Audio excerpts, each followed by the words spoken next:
All right, and now let's go to number 5, the heads. For this, I'm going to use a tool under the lasso section. So you can get to that by pressing L, and you can go through these by pressing Shift L. And I'm going to use the Magnetic Lasso tool. Now this tool isn't as used. I think the one that's probably the best of these is probably the polygonal lasso tool if you're going to be trying to cut out things that have a really nice sharp border on them, like a building or something. But the Magnetic Lasso tool every once in a while is still a helpful item.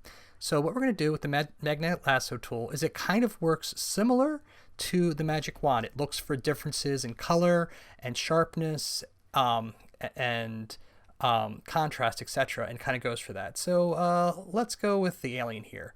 I'm going to click near this, and you can see as I move it, it's creating these little dots because it's kind of figuring out where I want to go. So as I'm moving around this, it's kind of saying, okay, well, it looks like the biggest point of contrast is where I'm going to select, and it's kind of going along those lines of contrast. Once I get to the very end, you'll see that you get this little circle at the end. That means that I've finished the loop, and now I have that selected. Same thing, copy, come down here and paste, V to move. There we go, looking nice.